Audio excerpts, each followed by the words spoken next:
Vısal izlep sefer kıldım. Peygamber rehberimdir.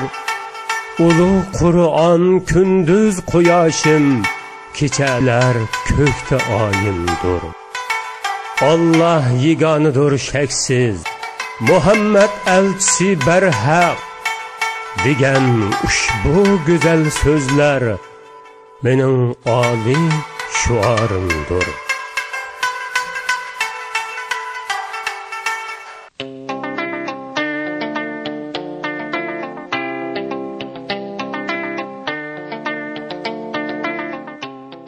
Anar danısı, nur şolisi, dadısının birli balısı. Hem çoğun, hem tatlıq, yezimizдің badam jorisi. Badamdın mehrim ketmez, yey desem çişim ötmez. Badam pişip bolğuca, yeyli kuymaq qatlımı bes. Çıktım badam şaxığa, şaxlar sangılap turar. Nurgun çöçek eytiptoq, kimmi esidi tutar. Şundaqdımı, qulaq siling, momimizning çöçegiga başlaymiz. Unutup qolmang, tugaganda sizga savol tashlaymiz. Çöçegimiz çöçek boptu, bütün dunyoga mashhur boptu. Çoğun kichik anglab ko'rib, nasihat aptu. Tushungan tushunibdi, tushunmagan hayron qoptu. Hayron qolganlar hayron qilaversin, tushunganlar manfaat elaversin. Bir mamlakatning bir podshosi bor ekan. Hamma nimasi talihkaning farzandi yo'q ekan. Yo'q yerdan putaq chiqarmang. Cho'chak degan shundoq bo'ladi ekan. Padişahning bu ahvolini biladigan mamlakatning bir yashangan oqko'ngil donishmani o'zining ko'rgan sirliq tushini aytib berish uchun navrisini padişahga avatibdi. Mana shundoq aliylari buvamning tushida bir xizr sifat kishi sulton bir badam daraxiga chiqsin, daraxtdan bir tal badam olsin, uning bilan birga yetib birga qopsin. Eğer şunday qılalasa, belki bir oğul farzandlik bo'lishi mumkin debdidak. Yana podshohim badamni herkes qo'ldan tushirmasin. Shunday qılalasa, umri uzun bo'ladi deb alohida eskartibdidak. Badam bahane, ömrünü Allah o'zi beradi. Bu sebep bo'lib podshohning oppoq nurani yuzlik bir o'g'li dunyoga kelibdi. Podshoh murodiga yetibdi. Kambag'al, yo'qsillarni to'yg'izib, Allohga ko'p shukr qilibdi. Vaqtning o'tishi bilan bola cho'ng bo'ldi. Cho'ng bo'lgandimi, qaddi qomati kelishgan ravrus yigit bo'ldi. Ko'zlari badomdek, qoshlari mastonadek, nomimi xalqi olam orasida Badam sulton deb tarilibdi. Dal podshoh bo'ladigan yishig'i kelganda, fitnaxo'rlar birlashib bir plan tuzibdi. Bir kuni bütün nafratlarini onunğa kömgen fitnaxo'r vazir Badam sultanning huzuriga kirib kelibdi.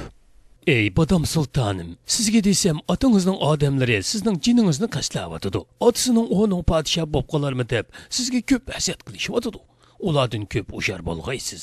Undaq bo'lsa, men buni dadamga aytay. Bu ishga dadam nim deydi shuningga qarab bir ish qilamiz. Biz bir qancha qitim aytdik shahzodam, lekin podshohimiz bizga ishonmay, aksicha yana o'z odamlarining ta'rifini qilyotdi. Agar biz yana shundoq deydigan bo'lsak, hammamizning kallasini yilotadigan qiladi. Biz shuningdan qo'rqib sizning yiningizga alaydan kelgandik. Men bosh vazirning ba'zi qarashlaridan ajablanyapman. Balki bir kuni otamning o'rniga chiqib taxtda o'tirgandan keyin uni bosh vazirlikdan elib tashlashimdan ansiraydigandi.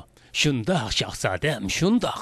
O adınızın on qoludur. Onundan köp ehtiyat qılın. Yaxşı, sana köp rahmet. Bu yaxşılığının mükafotini çoxum göresen. Sana oltunlar hadiya qilaman. Rahmet.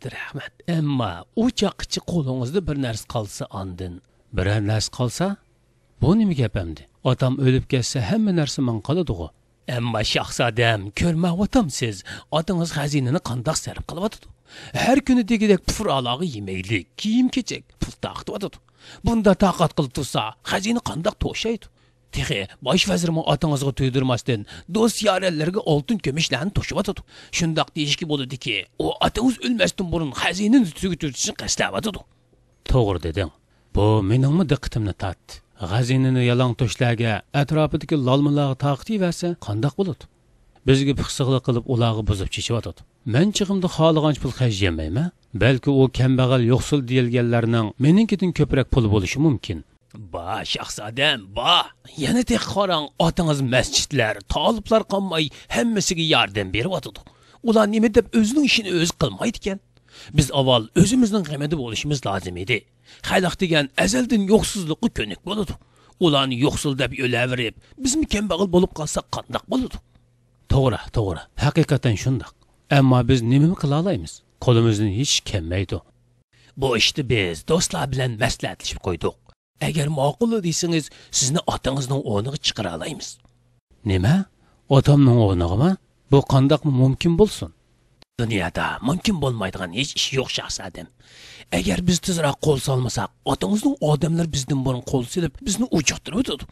Anlashimcha ular bu ishda otangizni qoyil qilib bo'lib demish. Ular patchiqinda qo'l silishi mumkin. Undaq bo'lib qolsa, oy. Pitnixo'r vazir o'zining hamtavoq yoralari bilan birlashib, turlik yolg'on yovdoq tuhmatlarni to'qib chiqib, Badam sultonni aldab, qaymoq turibdi. Oxiri Badam sulton otasidan taxtni tortib olib, uni nazarband qilibdi. Uning qo'l ostidagi yaqin yo'riqlarini bosh vazir bilan qo'shib, mamlakatdan surgun qilib, haydab chiqaribdi. Shuning bilan hamma narsa Badam sultonning odamlarining elkiga o'tibdi. Xalqqa qilinayotgan xayri ehsonlar to'xtatilib, turlik olvon yasoqlar paydo bo'ldi. Mamlakat vayronchilikda, xalq parishonlikda qoldi. Bir kuni Badam sulton pufurachi yasanib, otga minib, o'zi yolg'iz sayliga chiqibdi. Ko'nglida o'rdidagi zerikishlik muhitdan qutulib, birdan bo'lsimi erkin ozoda o'ynab kelishni o'ylab, aylanibdi. Rasa fadin chiqqandan keyin o'rdaga qaytmoqchi bo'lib kelayotganda, yiroq bir yerda qo'y beqayotgan bir podichini ko'rib qoldi. Qarasa, qo'ylar o'tlayotgandek. Podichi ularga zo'qlanib qarab turg'udek. Badam sulton sal ussizlik his qilib, biroz sut ichkisi keldi-da, podichi tarafga ot choptiribdi. Assalomu alaykum ey podichi qarindishim. İşlerin oson bo'lsin. Va alaykum assalom, marhaba, xush keldingiz. Maşallah, qo'ylaring ajab obdan semiribdi ha. Qo'zlaring shundoq o'moqkan. Bak yaxshi beqibsan-jimi? Maqtag'iningizga rahmat efendim. Her halda podichilik ustikansan-da. Albatta shundoq bo'ldi-da. Putum chiqqandan beri podichilik qilayotgan tursam. Yaxshi. Ondaqda qo'ylarning ustini saqalaydigansa? Albatta bilma. Odatda qo'ylarni dadam bilan ikkimiz saqamiz efendim. Emsi bana bir chin süt sig'ib bergin bo'lamdi. Sütmi? Shundoq, süt. Hayron qilyapamsa? Lekin biz qo'ylarni faqat kechli saqatdiq. Undaq bo'lsin ham bo'pti. Mening süt ichkim kep qoldi. Ensirma. Uning haqqini berma. Qancha pul bo'lsa mayli. Ammo efendim, men dadamdan so'ramay bundaq qilolmayman. Agar sabr qilsangiz men berib dadamdan so'rab kelay. Bo'lamdi? Dadangdan? Nima deb uningdan so'raysa? Beriversang bo'ladi-ku. Bo'lmaydi efendim, bo'lmaydi. Dadamdan so'ramasam zada bo'lmaydi. Hey bola, sen taxi shu gapdimi? Bu qo'ylarni o'zing beqib turib, birarchini sutkim kuching yetmamda. Sening shunchilikmi haqqing yo'qmi? Mening nima haqqim bo'lsin efendim? Davlatda podshohning ruxsatsiz bir ish qilgani bo'lmagandek, bizning uydimi dadamning ruxsatsiz hech ishni qila olmaymiz. O'g'o shundoq. Ammo dadang bir ishni to'g'ri qilmay xatolasichu. Dadam har qanday ishni qilsa bizga yaxshi bo'lsin deb qiladi.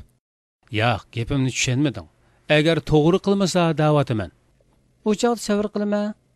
Agar yana to'g'ri qilmasa-chi, uning bilan chiroylicha so'zlashman efendim. Agar shu chaqda xatoligini yana davomlashtirsa-chi, bu chaqda Allohga yolvuraman. Allohga?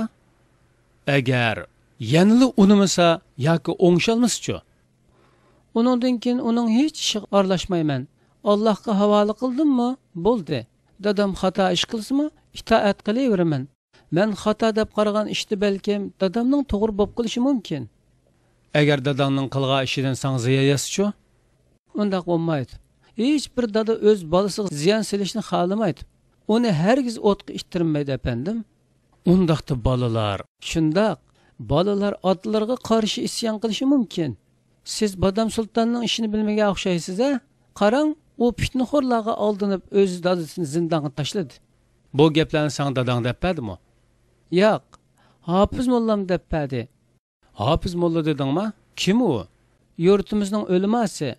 Lekin u burunqi podshoh berayotgan yordamni Badam sulton to'xtatib qo'yg'achqa bu yezidan ketmoqchi bo'lyotdi. Opla.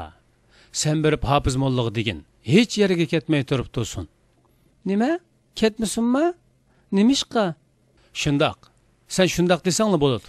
Men hozirli o'rniga berib Badam sulton bilan so'zlashim. Ammo Badam sulton sizning gapingizni anglamaydi. Balkim sizni qattiq jazolaydi. Sen buningdan ansirab ketma. Faqat men degandekla qilsang bo'ldi. Uftungmi? Badam sulton darhol aqli hushini tepibdi. Dadisiga qilgan nodonliqlarini eslab, qattiq hasratlanib, ko'z yish qipti.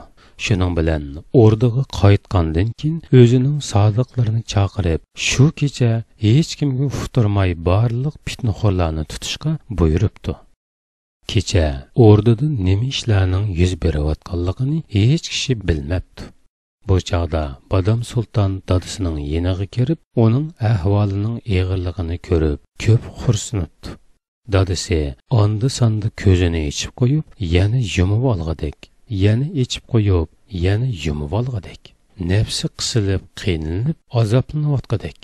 Badam sulton dadisining sarg'aygan yuziga qarab, qattiq ichinibdi. Ata, men keldim ata. Ko'zingizni iching. Ata, Badam sulton o'g'lingiz keldi ata. Mulozim, qani degina, odamga nima bo'ldi? U nima kasalkan? Necha kun bo'ldi shundoq yotqili. Hech kimga gapmi qilmadi. Nima bo'lganini uqmadik. Ammo shahzodam, u siz uchun to'xtamay ko'p duo qilyotdi. Nihoyatda ko'p duo qildi. Ah xudo, men nima degan dod? Ata, ko'zingizni iching ata. Men keldim. Meni kechiring ata. Meni kechiring. U sizni doim afo qilib turdi shahzodam. Dadam nimishqa bu qo'lni yumib olgandi? Biror narsadan bearam bo'layotgandigandi deya. Bilmadim. Meningcha qo'lida bir narsa bada qildi. Ta hozirgacha ichib boqmadi. Ata, anglayapsiz ata. Qo'lingizni iching ata. O'zingizni qiynamangchi ata. Qo'lingizni qo'yib biring ata. Qo'lingizni iching jinim ata. Ma'qul deb qo'lingizni assingizchi ata.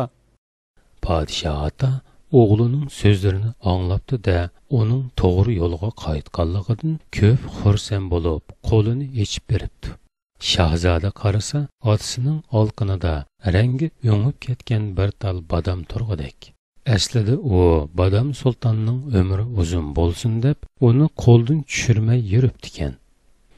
Bu cho'chak ota onasini ranjitganlarga nasihat bo'lsin. Ularning so'zlarini anglaganlar baxtli bo'lsin. Amin deganlarning joyi jannat bo'lsin. Amin.